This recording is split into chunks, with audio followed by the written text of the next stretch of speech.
qu'on est vraiment à un point de rupture du capitalisme? Parce que moi, quelque part, j'ai envie de dire, tout le monde parle du monde d'après. Est-ce que finalement, il va être si différent du monde d'avant? Est-ce qu'on va pas reprendre tous nos habitudes? Bon, peut-être pas demain matin, mais dans 3, 4, 5, 6 mois.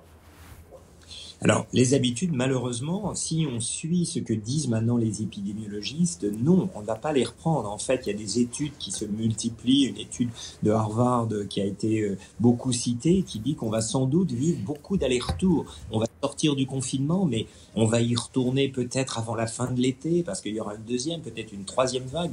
Ce que disent les épidémiologistes de Harvard, c'est que jusqu'en 2022, peut-être, on va constamment faire des allers-retours jusqu'à la découverte d'un traitement ou d'un vaccin qui prendra du temps. Donc, Mi-2021, le vaccin, normalement. Le vaccin 21, espérons. Donc, ça veut dire encore une année. Si c'est une année de plus, ça sera 22. Bon. Donc, en fait, on n'est pas du tout en train de sortir de cette crise, on est en train de s'y installer.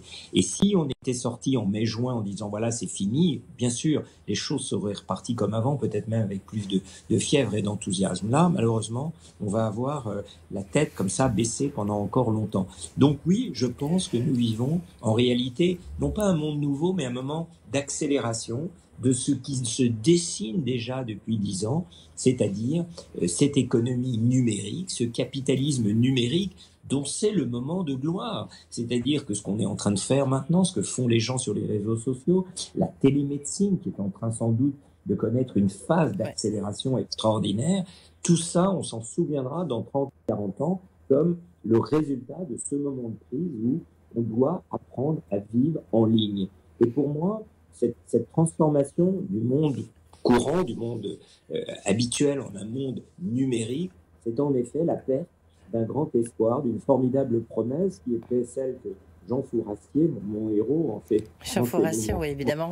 Avait dit le grand espoir du XXe siècle, c'est qu'on va sortir des usines pour rester dans les cafés, dans les endroits, dans les théâtres, dans tous ces lieux où la vie humaine prend le dessus sur la vie des usines et avant même la vie dans les champs quand il fallait cultiver durement la terre. Ce grand espoir, c'est ce que l'économie numérique est en train de fracasser. C'est très coûteux de se voir, de se parler.